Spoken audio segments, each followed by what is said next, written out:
Hello, Gun Nation. Let me know if anyone can hear me, see me, all that good stuff before we get this rolling. Just throw something in the chat so you could see me and hear me. I would appreciate it. No, we have a slight delay. How's everyone doing this evening? Okay, I hear and see you. Thank you, music. I appreciate it. Dan, Ranger, C. Kim, Pistol Pete. You guys shot a 9mm. Got my little goatee going. Hey, man, it's Movember. I'm doing it for Movember. Hello, Manny Things. Yes, Pistol Pete, I have shot a 9mm 1911, a couple of them. I like them. They're actually nice. Now, if you go for the old school guys, they will say a 9mm 1911 is sacrilegious. Got to have a 45. Hello, Cajun. How are you doing, sir? But 17 will be joining us shortly. He's kind of stuck, so he's trying to get finished, and he will get on as soon as he can. Where's, I don't know what Harry's asking. He's saying where's. Guarantee it's on, okay, reservation. Facial hair. Yeah, I can actually grow a beard pretty quick, but when I was younger, I had a beard, and everyone said I looked like Abraham Lincoln. So I've never really grown a full-blown beard since. Hello, Dennis, Captain Phil, Anthony, Tattooed Dragon. We'll do a little roll call. What's up, Mr. Harry? How's everyone doing this evening? Anything fun and exciting happening in the world? Y'all seen anything that's really got you fired up to buy a rifle, a PCC, a pistol, anything like that? Yes, I know, Manny. I've invited Harry, but sometimes he has bad internet connections where he is, so he runs into situations there sometimes. Yeah, I'm actually in Arkansas this week, in good old Arkansas, and they opened up their hunting season, so everyone is hunting, and I'm just like, oh man. And actually, I could have went, but with some of the guys, but I got too much work to do. Yes, Havoc, everything's great. Hope you're doing well too. Love a new J frame. Which J frame are you looking for, Tattoo Dragon? Just out of curiosity, Tattoo Dragon saying he would love a new J frame. Certain one that you're looking for? Just out of curiosity. Yep, and here is Harry's. Very hard on my schedule. I have to leave my house. I got 1.5. Yeah, download. Yeah. Yeah, Harry's got the old school dial-up. So in some, connections I stay at the hotel, it seems like they have dial-up, but got this plugged in. Hopefully it's loud and clear. Sometimes even when I plug it in the computer, they're not the greatest. So picked up a Turkish Mauser 8mm. I have a Mauser. It's not Turkish. Mine's German. But yeah, 8mm Mausers, man, are awesome. I love them. They have some thump and can take down what you need to. Let's see here. Ranger is going to build a precision rifle after hunting season. That's cool. Yeah, I need to start shooting some. Hey, man, West Coast Chicano. Thanks, man. I appreciate it very much. Don't have to do it, but we definitely appreciate it. West Coast Chicano, you got any questions or anything you want to ask? I'll be glad to answer. I mean, you don't have to pay me to answer. I'll ask questions. Let's see here. Knuckles, been looking at the Strybog, but still recovering from his HK P7M8 purchase. Woo. Yeah, I imagine. Uh-oh. Guess Phil doesn't like us.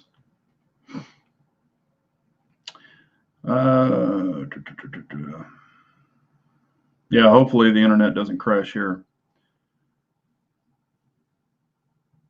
It's actually a great question, Dan. Looking to get my first safe. What do I need to look for? Let's see. Let me get 17. I think he's jumping in here. Hello. Hello, sir. What's up? Real quick, and you can answer this question. Not much. How are you, sir? I'm good. Hanging in there in the freezing Northeast. Dan is that? Oh, I bet. Dan is asking, looking to get his first safe. What do I need to look for?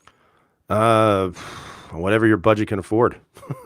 Yeah. You know, it's I don't have a great safe. I have a pretty friggin', cheap run of the mill. I don't even know what the hell it is. I think it's a Winchester or something. I don't even know.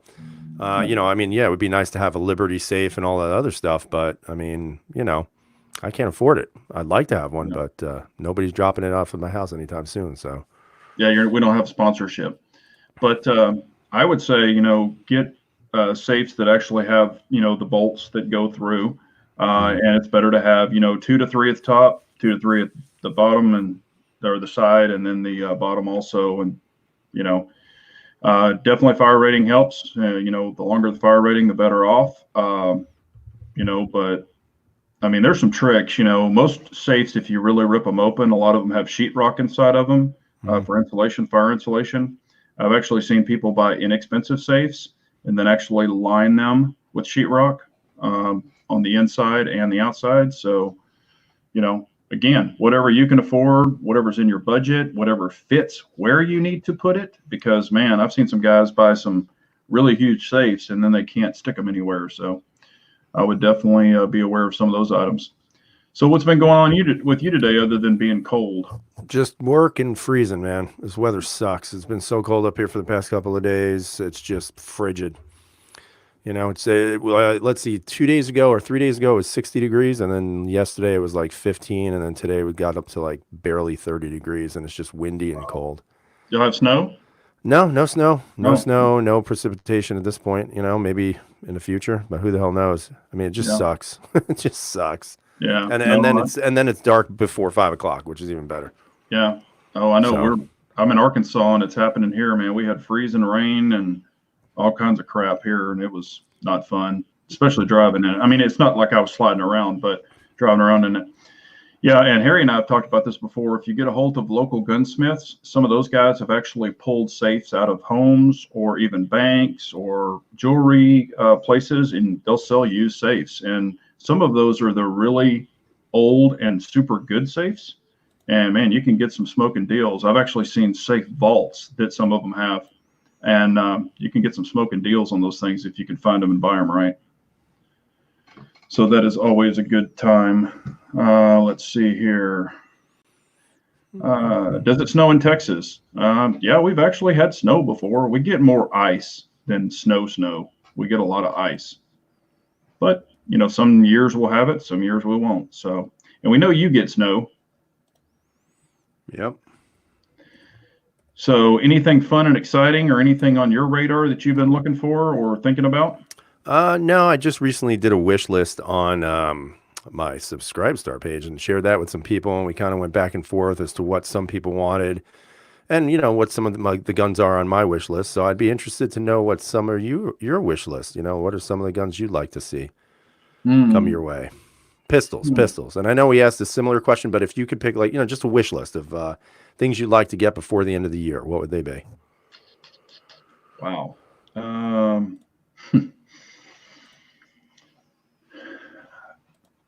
Don't be shy. No, I'm trying to think. I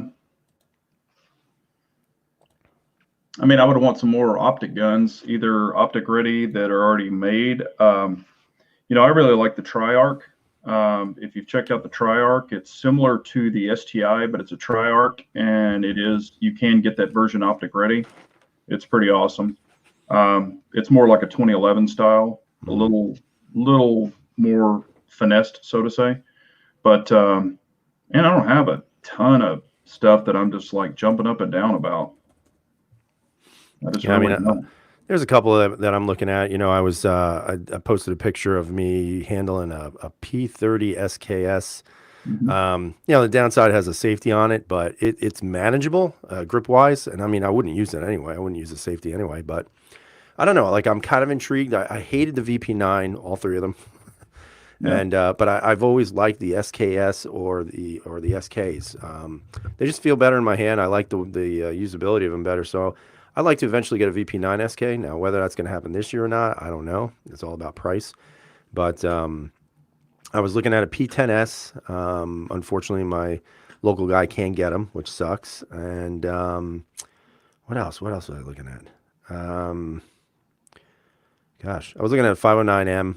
the MRD, but those are really expensive still too. Some of these guns, they're just getting ridiculous. It's like they're just polymer, man. I mean, come on, let's lower these prices a little bit.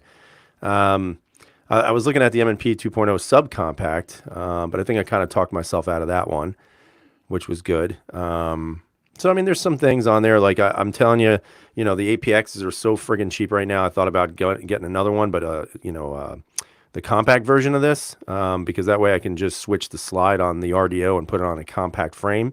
But then I started thinking maybe I should just buy a compact frame and get a couple of compact magazines, and it's going to save me like, $200, Yeah. So I don't know. There's like you said, there's really not anything that's just saying, "Ooh, get me" at this point.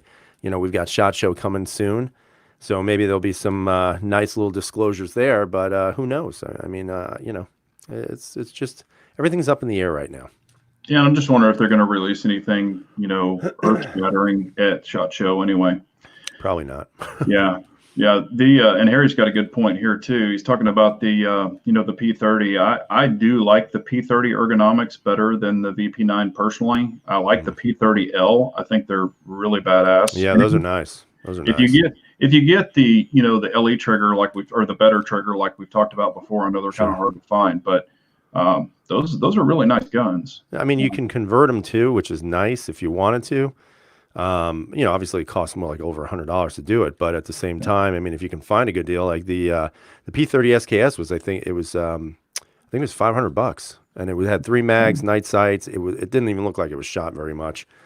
So I don't know. I haven't really decided on it. What I have decided though is I'm not getting any more full size guns. I'm going to stick with compacts and something around that range. I just I've got the Masada. That's a big gun. I don't really need anything else besides that right now.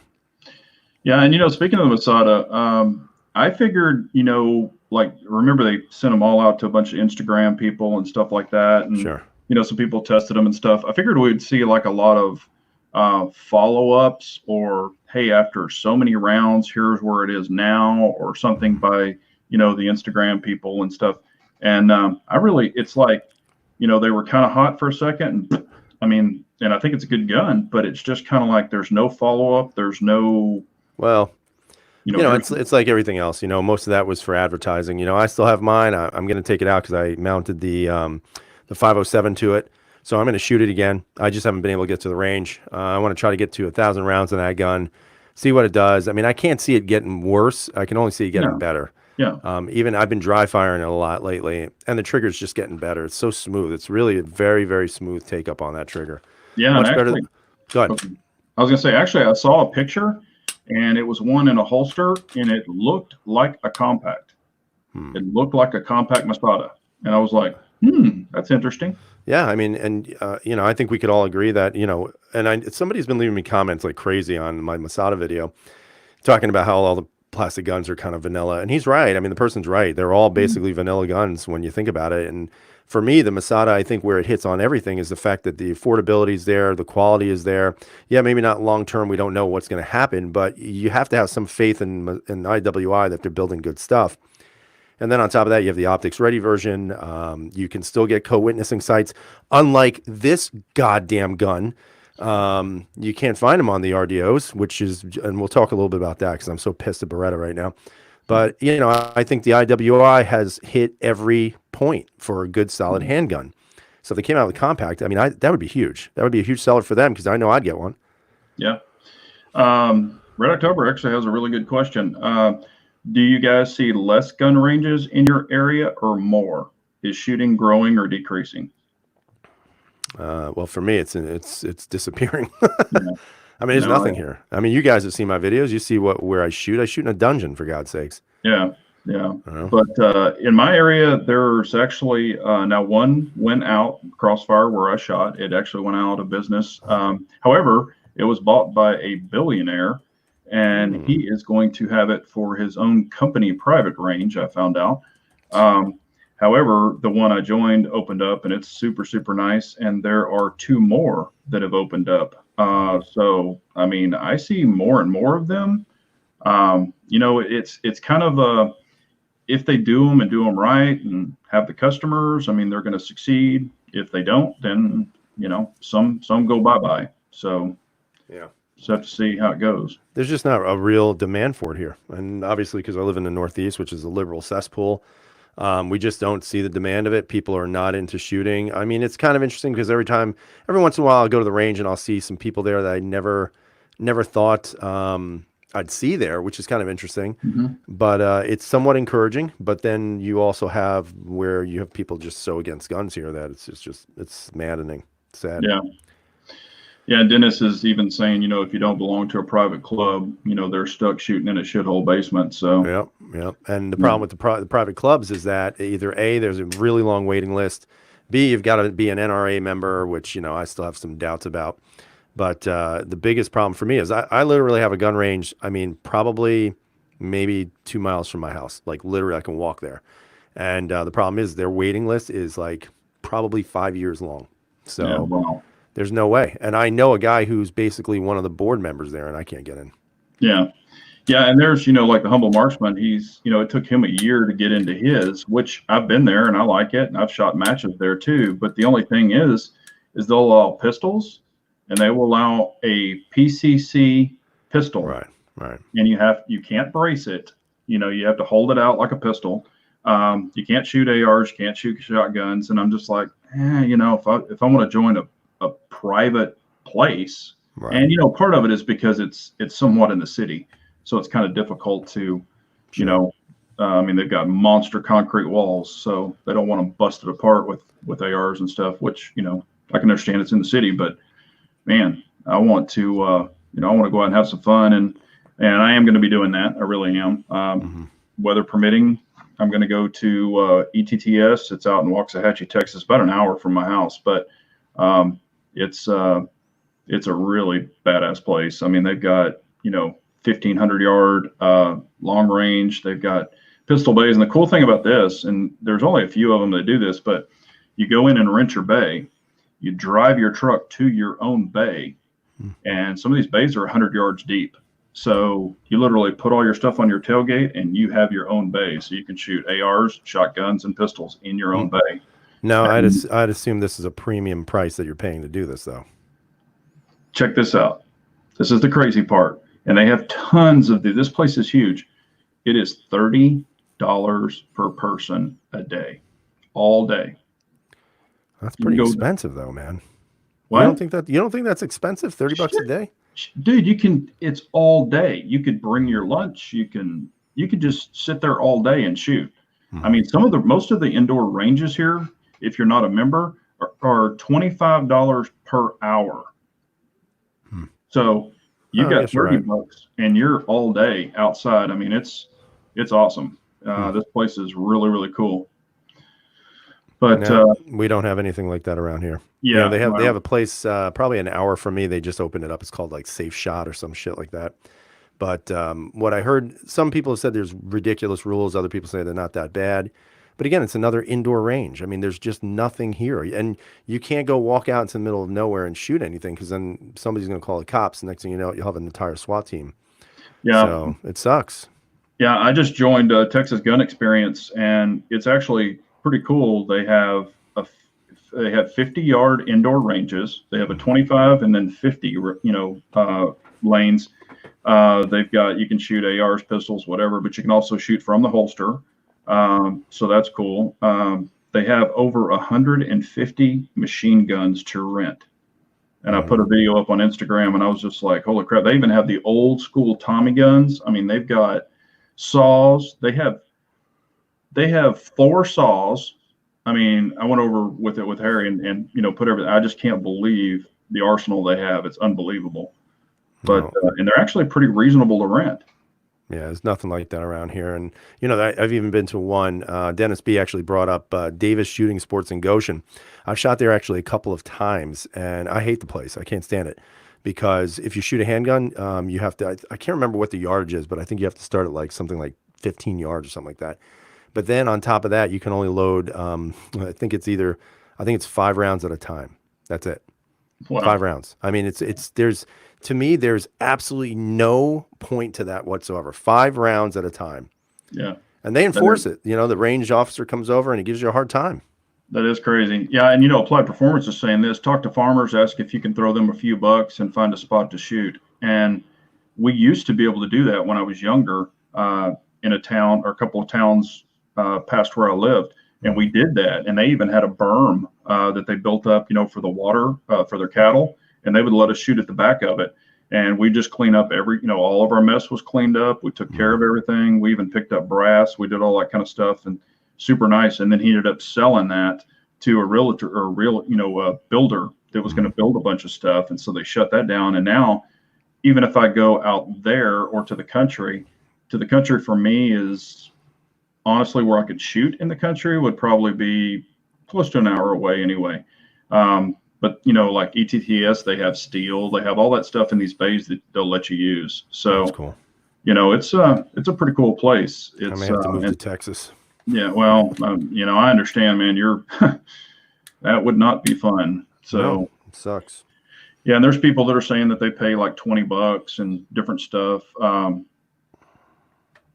Yeah, and also we're the place I'm talking about, ETTS, and Harry's even mentioning it. They do a lot of SWAT training out there at this particular place, and they also do helicopter shoots. Like they train SWAT teams in helicopters, and there's companies that come out there with helicopters, and you can actually shoot from helicopters, and they set up ranges like stagnant stuff that you can shoot from helicopters, and it's pretty awesome. I mean, Cool. yeah, it is cool. So when you come to Texas, we can go. Yeah, we're gonna go on the chopper. Yeah, chopper. We'll go to the chopper. Yeah, but yeah, that 5-round crap is stupid. I mean Yeah, it's just it's I don't even know. You get 5 rounds in, and you're like, oh man, I'm finally getting on point. Yeah. You gotta put another magazine. It's stupid. Well, when I first, or when I was going to that first range, and you saw those videos where, and that range is literally like 2 miles from my house, and I would go there and shoot, and no rapid shots, and they wanted like 1 second between shots, and I'd have him come up, and hell, I even have him on video. You need to slow down. And the only reason I wasn't even shooting fast, but they would say that because they knew I was shooting a video. I mean, they just wanted to be on the video, and I was just like, screw you guys. So I just told them, man, this is ridiculous. Yeah, stupid rules. Yeah. And then the other one I go to, sometimes I don't feel safe because you got people in there doing all kinds of crazy shit. Yeah. I just love it when they bring in a shotgun and they're blasting a shotgun, and it's so. That's the one thing I don't get. I get if you want to shoot a rifle, you want to zero in it and whatever. If you want to shoot a pistol, obviously. I've just never understood shooting a shotgun at an indoor range. It's a shotgun. I know, but think about it this way, okay? I preach this, and I know you do too. Okay, if you buy a new rifle or a shotgun or a pistol or whatever the hell it is, you need to go and make sure it's going to function correctly with whatever ammo you're going to put through it if you're going to use it for home protection or whatever it might be. Sure. So some of those guys are probably taking them in, to shoot them and test them, and some are probably just wanting to make noise.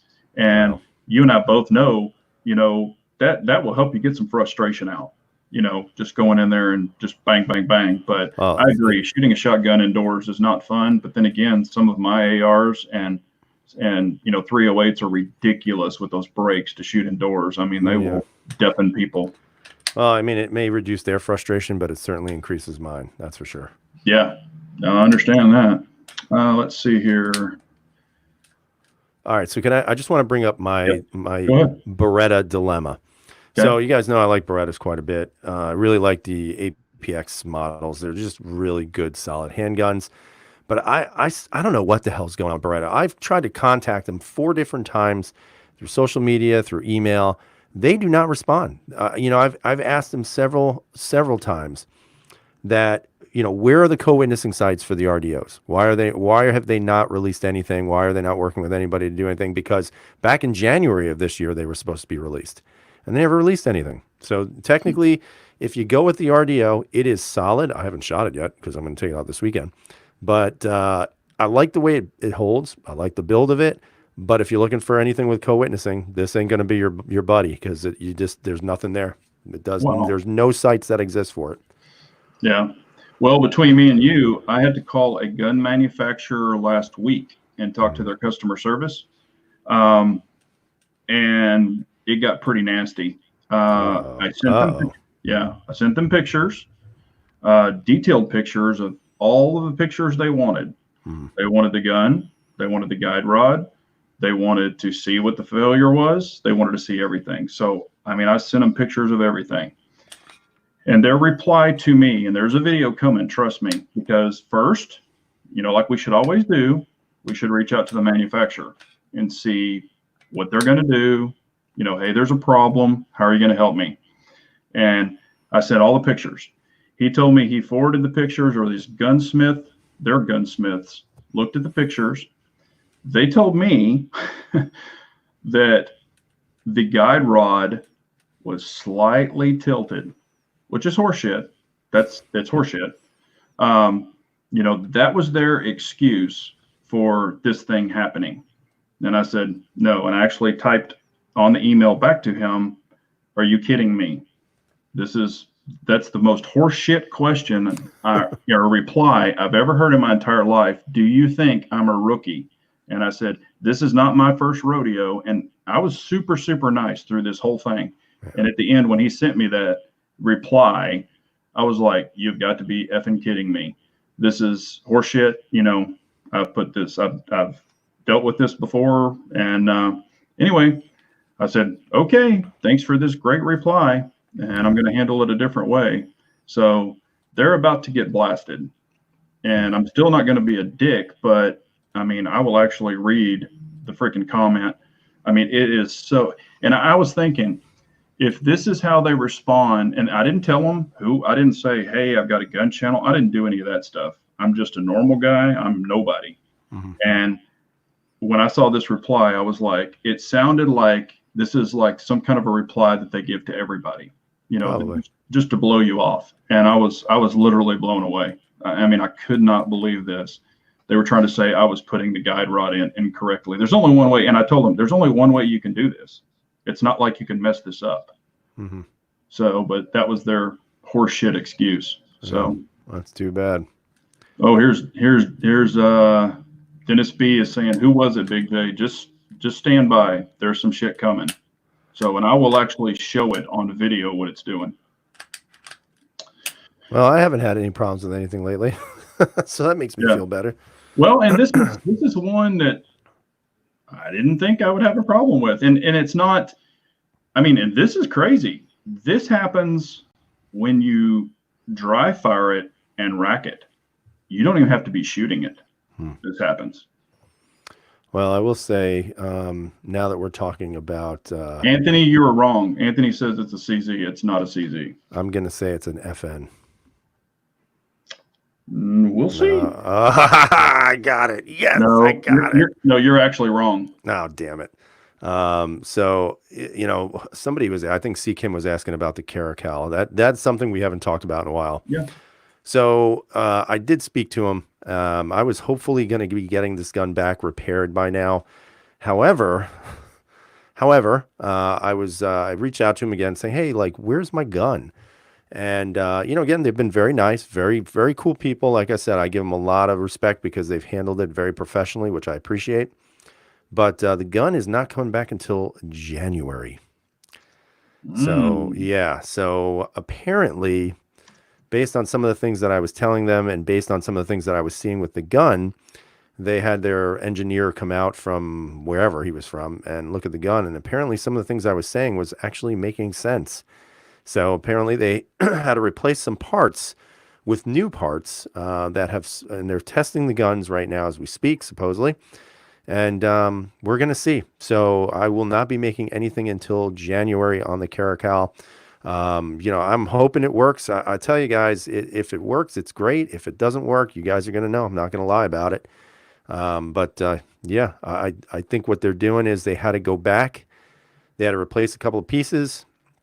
And I think they have to do that for every gun. So, so you're welcome. You're welcome, Caracal. Yeah, well. So maybe they'll call it the 1776 model or some shit. There you go. I doubt it. The Freedom Edition, the one that works edition. Yeah, I know. And the one that works, exactly. I mean, I don't want to give them a bad rap just yet. So I'm going to be patient. I'll keep on talking to them. But I mean, some of the things that I was seeing with the gun, it was very obvious what some of the problems were. I mean, it was that obvious, based on what I was experiencing.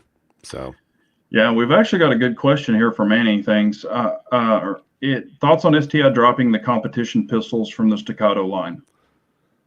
I don't have any thoughts because I've never owned one and I don't care about them. Well, what they've done is they've basically canceled their open guns and stuff like that, their high-end competition guns, because, and I said this to the Humble Marksman and even Harry. I said, they got a contract from the government to make, like some comp gun or some dot guns and stuff. And I said, there's not enough demand for the open guns, and there's a lot of people making custom guns. But STI, they're very affordable on a lot of their lines, but they're not making any money on them. And I figured that was going to be coming, and it did. So yeah, they canceled it. It's they're focusing on other things, and everybody has their niche. So that's what they're doing. But I figured that was going to be happening. Mm-hmm. But yeah, Keith's asking me, make a video soon. You got us in suspense. Trust me, I was pissed, and I'm still pissed. I mean, wait till you see this comment. It'll blow your mind. I mean, I guess he thinks he's talking to a freaking idiot. So really quick, Anthony's asking, was I talking about the HK P30 SK earlier? And yes, I was actually. And this model is the SKS, so it has a safety on it. Yeah, it's not, it doesn't have the best trigger in the world, but like I said, you can do stuff with it. You can reduce it by, hammer spring and stuff. And I like it. I mean, it's a nice looking gun. I mean, It's really nice. Yeah. I mean, HK makes really good guns, but some of their guns at one point in time, I know they decreased the price on some of the SKs, which was a good call. But man, gosh, getting a double action, single action gun at one point was freaking $900 for. Yeah. I mean, nothing that was just wow. And then of course they took that pistol and lowered it to like $650 and 600, and then they went down to like $539, and I was like, hell yeah, grab those suckers. Right. They're it is kind of interesting though to see the prices, in regards to H&Ks and SIGs. Still, they command such a premium price, and I'm and even like I said earlier, even like FN, I mean the prices on them I think are too high. That's why I it just irritates me about this gun. The fact that there's not a lot of things that are available for the Apex series or the APX series. And when you look at the gun, it offers so many different options and so many different features, and it shoots so well, whether it's a compact, a Centurion, or a full size. And right now, I mean, the prices are rock bottom. I mean, they're under $400 right now for just about every model. Yeah. So it's like, it's a no-brainer. They just need to make them more available. Yeah, I think that, like we've talked about before, it's, advertising. I mean, there's nothing out there. And what's funny is they really don't advertise, but when they see a decrease in sales or they're not, getting the niche, and a lot, of other places do this too, they'll throw out, oh, get a free holster. Oh, here's some more mags, or, oh, here's this, here's that.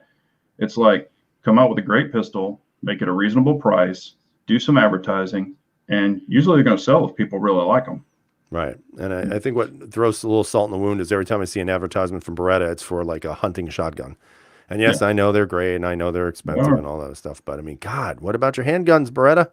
Matter of fact, I was at Texas Gun Experience, and I don't know if I sent Harry a picture or not, but I was talking to Harry on the phone, and I was like, oh my gosh, they've got a Beretta, and of course it was tooled. It was an over under, and I think it was $4,000 for a shotgun, but it wasn't your average shotgun. I mean, this thing was gorgeous, and I was just like, oh man.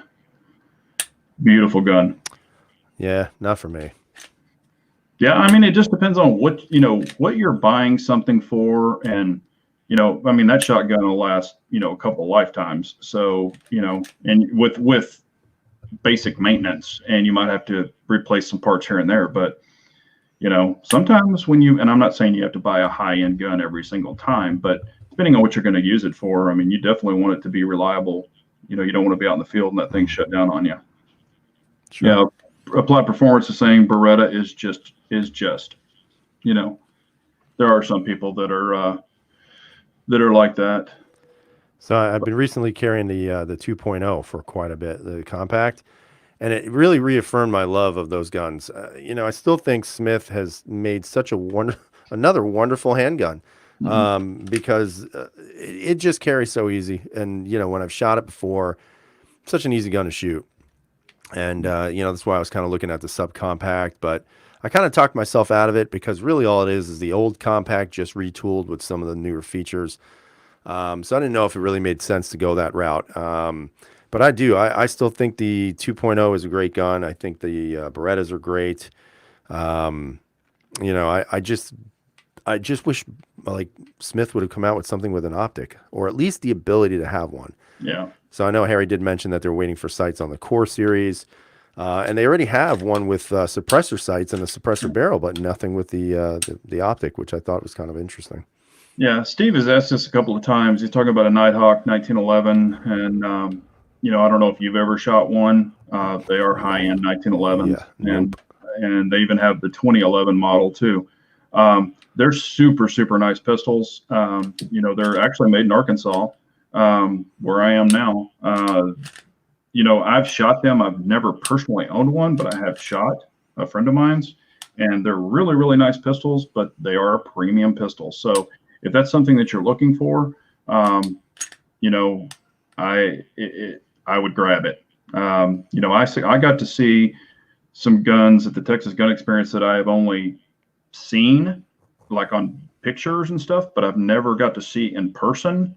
Mhm. And they actually have them at the Texas Gun Experience. And I tell you what, I was blown away at what they have. They had, gosh, I can't remember the name. It just slipped my mind.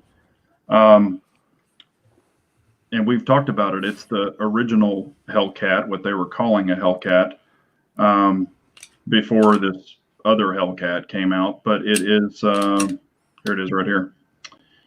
It is a Guncrafter Industries. And these guns aren't cheap. These are $4,000 guns. But man, I actually got to play with one, and it's super nice. And what's funny, they didn't just have one. They had 9 of them. And I was like, holy crap. And then, Nighthawk, they had them. I mean, they just had tons of these super high-end pistols. And I was just like, Harry, I think I'm going to have to give you my credit card so I don't buy a bunch of crap. But, and he was for sure I was going to come out with a bunch of crap, but man, I was biting my tongue in there. Any other high-end 1911s have you shot? Who, me? Yeah. No, I'm cheap, man. Yeah. I'm a cheap guy. Steve, I have shot STIs. I've shot SIGs. I own them. I think STI 1911s, if you're wanting a single stack, they are fantastic pistols. I own one and really like them. That's not super, super high end, but it is high end. There's just a lot. There's a lot out there. It really comes down to what you want, what your budget is. That's what it all comes around to. So I'm dry firing my PPQ. Man, yeah. So still an awesome gun. Got to throw that Apex trigger on there. It becomes even better. Yeah, no, it does. This is going back in the rotation. I haven't carried it in a while, but I'm putting it back in. There you go. It's a great gun. I love my guns. Yeah. Well, and that's the thing, and that's what I've got to do is go back way, way back and start pulling some out that I haven't shot. I was honest. I have, the CZ SP01. I haven't shot that thing in probably damn near a year. I've got the Urban Gray 75, and I have the Omega, and I haven't shot it, and it's probably over a year. I need to break some of that stuff out and shoot it. Make sure I still can shoot it. But just give it a little air, man. Air them out. Yeah, that's what I need to do. They're oiled and, put up and all that stuff, but I need to break them out and shoot them. Yeah. Yep. Nothing wrong with that. So I also wanted to say, everybody, that there is it's the 3rd annual holster month coming soon. Can't wait to do that. I actually had some really, some cool conversations with people, man, just helping me out. So Harry, if you want to get on board with that, feel free. I'm not going to pay for shit, but I try to do it every year. For those of you who have never seen it.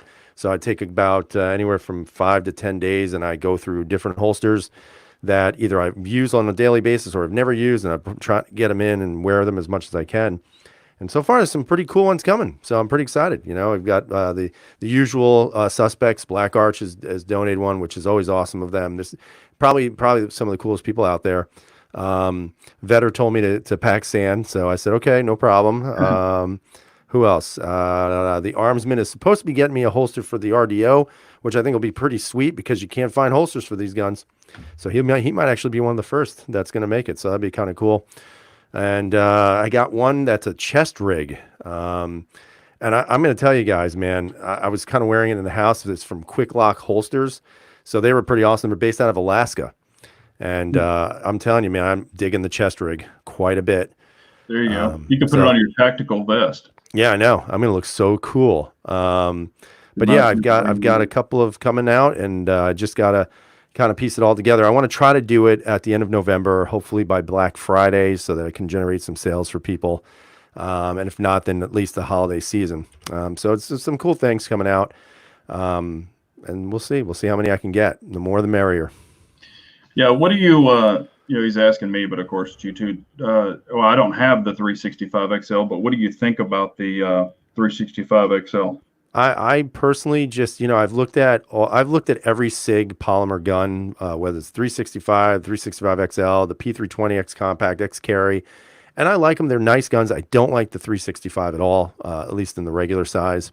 I've never been able to get my hands on an XL, but I personally don't like them. If I was going to get a really good solid single stack again, and I had the money to burn, I'm going to go with a Shield M&P 2.0 4-inch with the optic on it. That is the one that I want to get. Yeah. But right now they're almost $700, Yeah. So it's like, I want to see if those prices come down.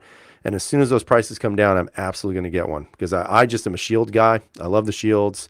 And I would swear my life to those because they're that good. Yeah, I have put my hands on a 365 XL and kind of played around with it. I have not shot it, so I will tell you I haven't shot it. But, I put my hands on it and stuff, and it's just not a gun that makes me personally really jump up and down about. If someone has it and they love it, hey, that's awesome. And I'm not saying it's a bad gun. It's just not my personal kind of gun for me, So everyone's different. Their hand sizes are different. And, like we've talked about before, if I've got that thing at the appendix holster and I go to grab it, I mean, I'm not saying it's a baby grip, but it's definitely smaller than what I'm used to. When I've got that thing in there, I want to reach in and grab it. I want to feel it. And, even if, a lot of people, when you grab, you can't at appendix, it's sometimes hard to grab like this. So, you can grab like that, come out, then put your grip, or put your thumb over. So, that's what I prefer. So that's just me. I think that always goes back to the conversation of, I know there's a lot of people out there like the small guns, the micro guns, the pocket carries. But I mean, for me, I think the deciding factor of why I'm really looking and focusing on compact size handguns is I still think that's the Goldilocks size of guns. It's not too big. It's not too small. It's just right. You're going to get a full grip most of the time, depending on the size of your hands, obviously. So for me, it's always about the idea of getting a good grip on that gun, so you're making shots that count and you can control what you're doing. And I know people will say, oh, it's about training. But I also would say sometimes you could train all you want. It's not going to necessarily prepare you for when it really happens. And, for me, I'd rather try to eliminate as many what ifs as possible. So yes, train. But at the same time, there are other factors. There's those extraneous variables that come into play with a gun that's the size of your pinky, and you're going to pull that gun. Next thing you know, your shots are all over the place, or you're not managing to do what you need to do. So I don't know. For me, I've never been attracted to those. That's why when the Shield 4.0 came, or 2.0 came out, I still like the Shield, but I like the fact that you're getting 4-inch slide on it. I like the fact that you can always put the extended magazines in it. And for me, that's always been the go-to gun for a single stack. But again, I'm really focusing more on double stack compacts. I just think for me, that's what works best. And obviously it has to be, what works best for you. Yeah. Yeah. And Dave Gass is actually stating a point here. He didn't keep guns that he does not shoot. And, there's some people that do that. There's some people, that, I mean, I've shot everything that I have. It's just not, I don't shoot it continuously or really throw it in the rotation. So but it doesn't mean I'm going to get rid of it. But it's to each their own. This is something. Don't own any 45 calibers, but looking hard at the new M&P 2.0 45C when his local gun store gets one. What's your opinion on that? Again, I've shot the 4 1/4 inch 45, which is the the normal size. I won't say full size because they have the 5-inch, but I think the M&P is such a good gun in so many different ways, and I think the fact that it has a steel chassis in there that goes the whole length of the grip, I think it's a really just a solidly built handgun. I have yet to really experience any failures with the gun. I would highly recommend it. If you're looking at a 45, you can probably buy it on the cheap, and you're going to get quality, and it's going to work. So I don't see why you wouldn't do it. I think it's a great deal. Yeah, I mean, if you really want a 45, they are fantastic pistols. Hell, even my Shield 45 is a phenomenal shooter for a small gun. It even shoots better than some smaller steel or alloy frame 45s, if you're wanting something really small. But no, M&P, man, you really can't go wrong with them. And the gun that I absolutely love in a 45, and I have steel 45s, but my favorite 45 is my FNX 45. I mean, you can't beat, 16 rounds of 45, 230 grains of hate. Yeah. I mean, it is a phenomenal shooting pistol. A lot of firepower. Here you go. This is actually a really great question. I've never been asked this. What is your oldest gun you guys own? Well, it's funny you should ask that, Channel Cat Chaser, because I actually wound up selling a bunch of my old ones. So the oldest gun I have with the most rounds down, probably 6,000, and you can call me a liar on that one too, but is this one right here, the PPQ. This was one of the oldest guns I own, and it's going on maybe, probably 4.5, 5 years now. But everything else is kind of gone. I mean, even my Steyrs are gone. Because I put some money aside to try to get an M when it comes out in January, hopefully. So that's it, and then I would say my second oldest is probably going to be probably my P01, the regular one, the black one. Wow. I actually have the oldest gun Hold on. Now, does he mean the longest that we've held it, or the oldest production? I'm taking it as the oldest production, just oldest gun. Oh, I got the 90-2. That's the oldest gun I own. Okay.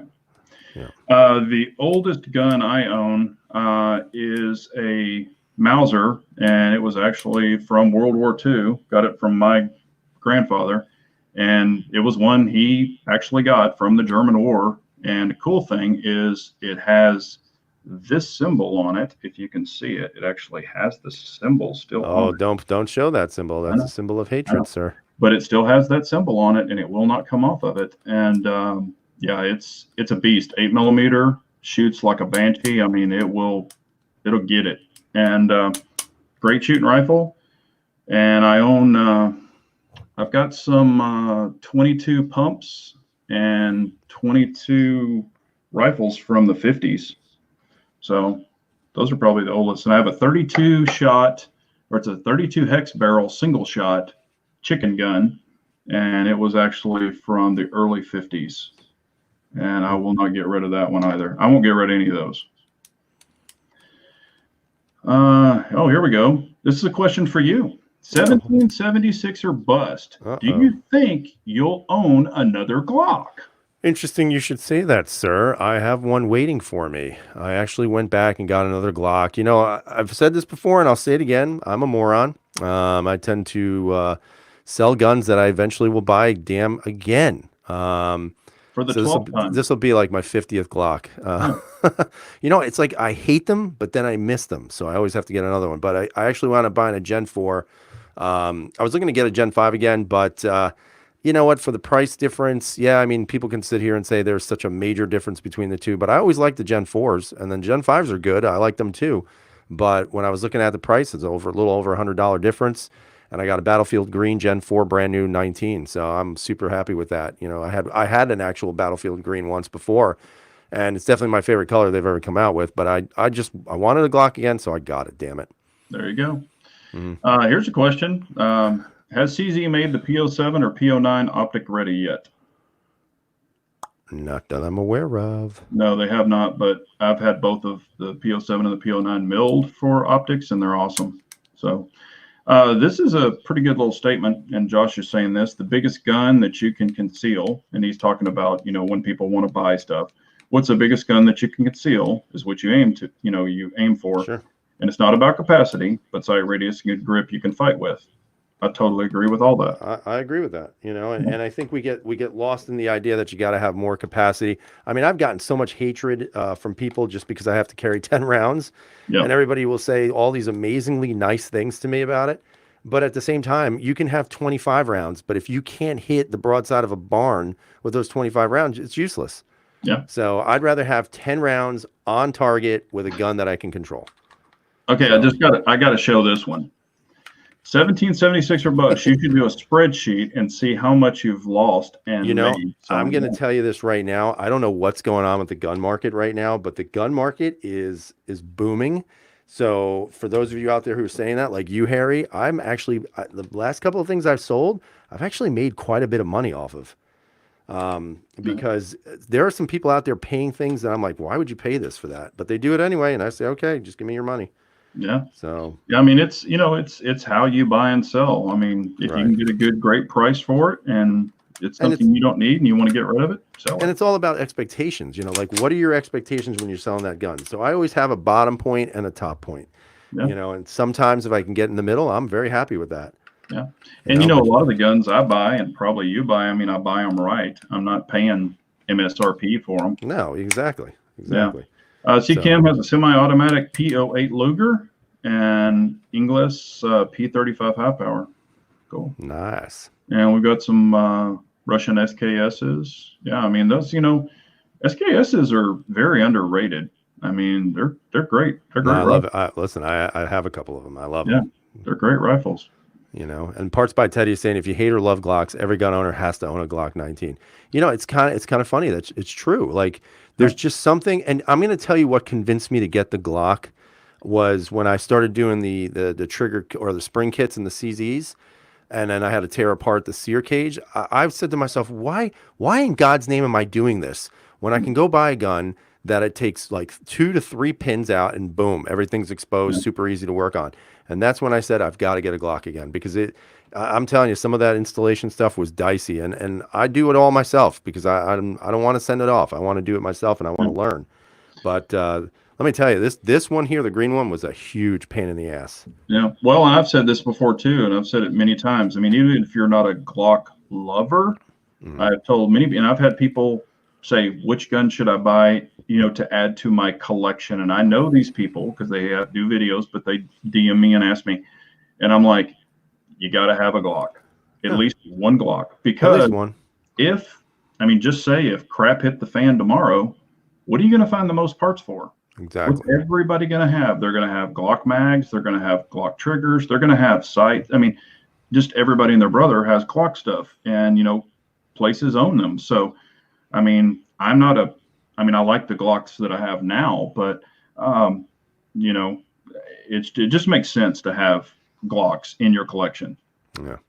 So, and they're very usable, and you don't feel guilty if they get, if they start to look like crap because it's a Glock, Yeah. I mean, you can, and the thing is like you said, I've said, I mean, you can change everything on them. I mean, you can vet the thing, you can put a new frame if you break a frame. I mean, you can do it's like the Legos of Glock or guns, Yep. And there is usability with it. Yeah. I mean, they do work and they go bang, so. And and a lot of people say it's difficult to shoot because of grip angle. I don't really find that. I mean, I'm trying to think, if you could pick one gun that you've owned, what has been the most difficult gun to shoot? Well, and I'll be honest with you,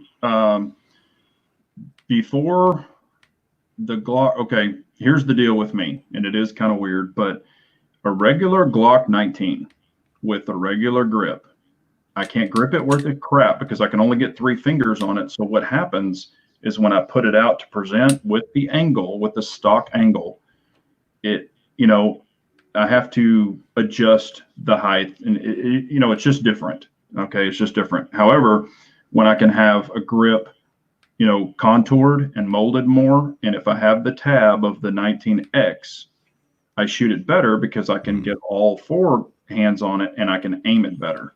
And I know that's just an issue with me. I know people can take a 19 and shoot it all day long. And then with the 17L, I've got the monster slide. And when I present, even with that being a smaller grip, I mean, yes, the 17L grip is too small for my hand, but I make it work because with the length, it actually helps settle it angles the sights for me better than a shorter length. And it sounds like I'm talking a bunch of BS, but I'm telling you, for me, it works. So, you know. Yeah, I mean, it's all about grip. I mean, I don't know. If I was going to pick one gun for me that just never seemed to go well, and it's not the gun's fault, it's me, 100%, as I would have to say it's the Walther PPS. I don't know why. I mean, it's a nice gun. It just, something about it just never really seemed to connect with me the way I wanted to shoot it. I don't know if it's the trigger. I don't know if it's the way the slide is, because it is kind of a top-heavy gun. That's why I always said I wish Walther would actually maybe go back and maybe just give a little bit of an update or a refreshing of the PPQ series. Maybe change the height of it, maybe streamline it down a little bit more, because I mean, it's still a fantastic gun, but I just think the slide is a little bit high. And I find the same thing with the PPS. Although the PPQ, man, I still can shoot this thing good. You know, I mean, it's just such a lovely gun to shoot. And see, I'm not going to crush I'm just going to give my opinion on the PPQ. It's not that I disliked the gun. I didn't. The only thing I didn't like about it, when you're talking about top heavy, it's a little, or top, I guess we could say, height. It reminds me a lot of the SIG with the height. Not that that's bad, but it is flippy, and you have to agree with me on that compared to other guns. Oh yeah, I mean, there's no doubt. I mean, it's I still think that's why it needs a little bit of a refreshing, because I mean, when you think about some of the older striker-fired pistols that came out that were better in regards to triggers and ergonomics and everything, to me the PPQ is still the granddaddy, and the Glock is the great granddaddy. But you know, to me, when the PPQ came out, it kind of caused an evolution of the striker-fired handgun, because the trigger was so good, the ergonomics were so good, so that other companies were coming out and trying to do things similar to it. You know, so I think the way I look at it is, yes, it is a little bit flippy. It is absolutely manageable. You should not be afraid to grab a PPQ and shoot it. You know, you do have to position your hands a little bit differently to control that muzzle rise. But at the same time, I still think just a refreshing could maybe, you know, I think put this gun back on a lot of people's tables, because I know there's a lot of people that love this gun. I love it. I still love it. And one more thing about the PPQ is I think the grip is too short, even for their full size PPQ. Yeah, I think so. Yeah, well, for me, I'm strictly talking about. You're a gorilla. Not for the average person. That's what I'm saying. They're perfect for the average person. But for me, you know, I have a hard time getting the pinky on it. Get a +2 base pipe. Yeah, well, I've done that, and it's just weird. That's the way, you know what it is, probably the way that the bottom of the grip kind of hooks forward that way. That little lip right there. Exactly what it is. Yeah. That, and another one that I love but I hate is the VP9, for that exact same reason. It's that the VP9 should be a 17 round gun, period. I mean, with the grip length, that gun is big. It should be. And that's another thing. I like the PPQ trigger, especially with the Apex in it. But the VP9, what I like is the trigger breaks in the center. On the PPQ, it literally feels like I'm pulling it all the way through the back of the gun.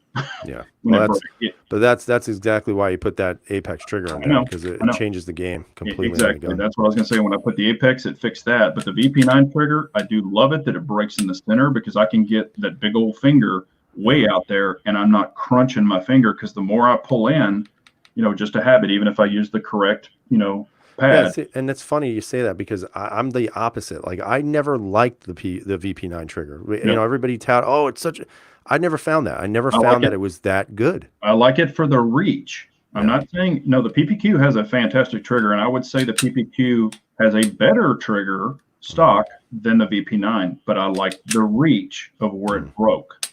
That's the only thing about that. And the VP9, Challenge Chaser saying the VP9 has the worst trigger guard. You know, when they did that trigger with that trough, you know how the VP9 has that little trough the trigger rides in? there's a lot of people, and if you shoot it with a glove, and I've had it happen, and I thought it was a tight glove, but on the fingers right there, where it was sewn, it was just a little piece of fabric. Right. I actually got that piece of fabric hung in the VP9 little trigger trough. And I mean, it was hung, and I was like trying to pull it out, and finally got it to release. And I was like, holy shit, man, I hate to be a cop or somebody shooting this thing with gloves on. So Steve Double-Ott question here said, how soft a shooter is the Walther PPS compared to the Shield? I actually think the Shield mitigates recoil better. Yeah. Just because it's not as top heavy, it rides lower in your hand, and to me, the trigger, even on the stock trigger of the Shield, was better than the PPS trigger. That PPS trigger never really, they could have done such a better job on it. And as many of you know, that CCP that I absolutely still stand by, that gun sucks. That to me should have been the subcompact version of the PPQ. They completely screwed that gun up. Everybody gives me shit about it still. That's probably my most hated video on YouTube, but I stand by it. I mean, the gun is just not ready for prime time. Never has been, and I don't think it ever will be. Yeah. And here we go back to this question. So I understand having a Glock 19 for shit hit the fan, but why buy a gun and have it sit? I would just grab a P10C or a P07 before a G19. And that's personal opinion. I mean, that's what I'm saying. If you're absolutely never going to shoot it, great. Don't get one. I mean, yeah. And honestly, I mean, if things did go bad, I'll be honest with you, for me, if and I've had all three of those guns, I've had a P07, I no longer have them, and I have no desire to own a P07 again. The P10C, I got another one coming. But at the same time, though, I mean, if I had to choose between taking the P10C or the Glock 19, I'm taking the 19 with me, not because it's better, it's just more suited for what I'm going to be using it for. It's easier to conceal, lighter to carry. It's the fact that everywhere you go, you can be in the middle of nowhere.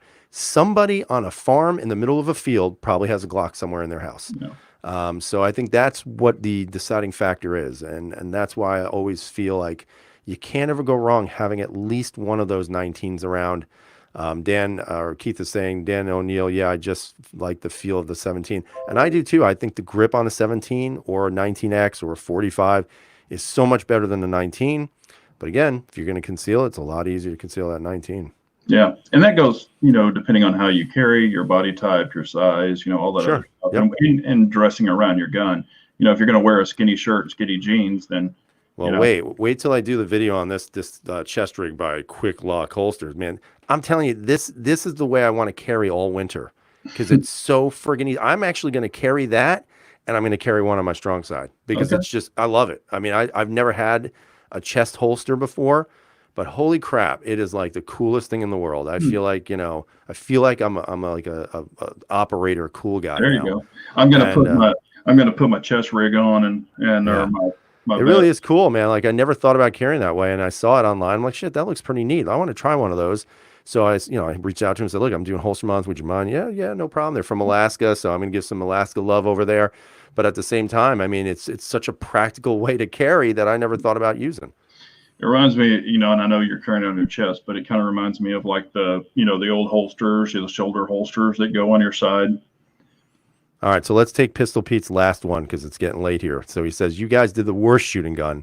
What's your best? What is the one gun that you've shot just completely on fire? Like you leave and you're like, yeah, I'm a marksman.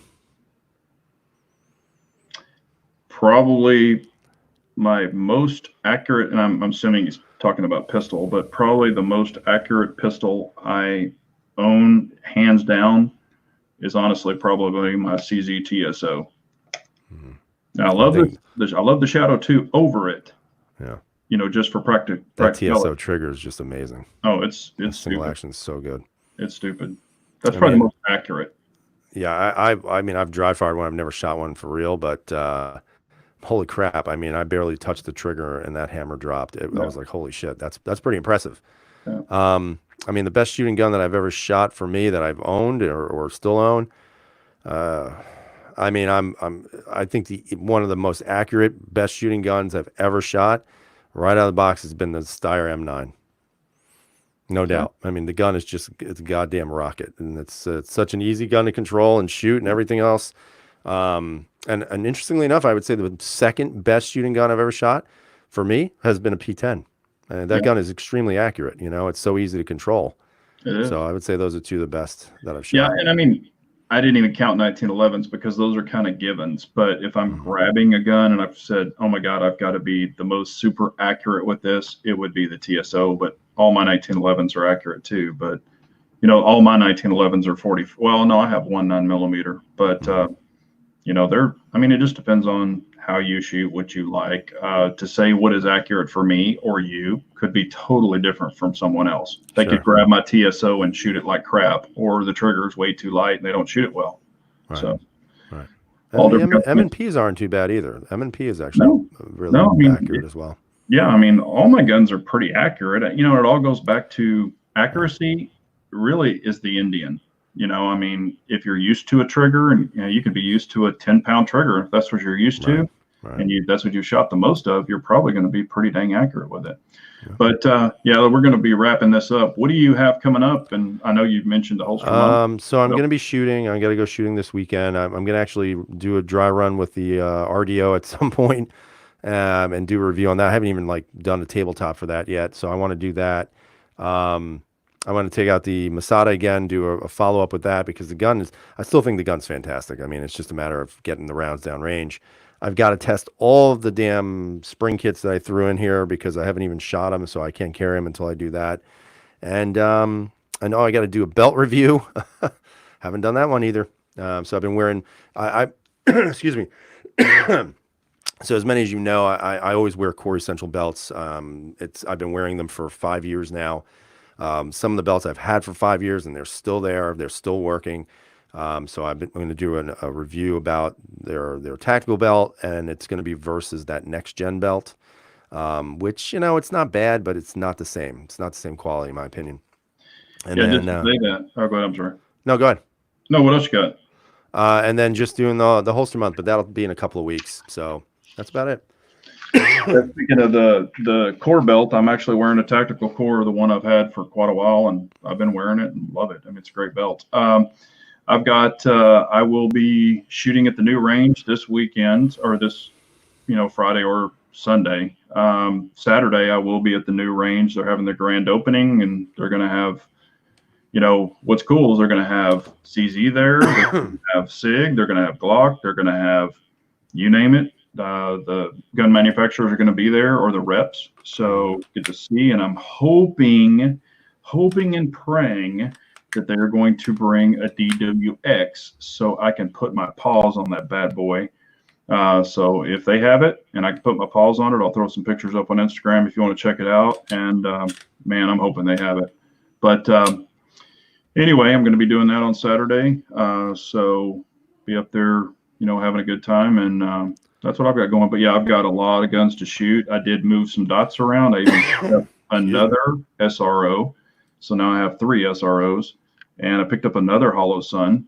So I've got that, and those are on guns now, and I've got to zero those and shoot them and put a bunch of rounds through them before I'll ever consider carrying them. So that's where I am with those right now. So that's what I've got coming up. Sounds good. So, but again, we appreciate everyone being on. Really means a lot that you spend your Wednesday nights with us. We will keep this rolling, and if you have any questions, leave it below. But y'all are what makes this happen. So we definitely appreciate everyone. And again, if you haven't checked out all the channels on here, there's some great channels. You know, Applied Performance is on. He does some really good shooting videos and training. You know, Parks by Teddy. There's just tons of channels on here. So please check everyone out. Josh, Harry, all those guys. You know, they mean a lot, and we appreciate it very much. And I hope you all have a great night and be safe out there. And Harry, if you get a chance, hit me up, man, because I'd like to get your stuff out there too, if I can. All right. Okay, I think he did. He said he's. Yeah, I saw his comment, but you know, I want him. I don't know. Maybe he texted me. Yeah, but anyway, we appreciate y'all so much. Have a great night, and carry on. Toodaloo. Thanks, everyone. See ya.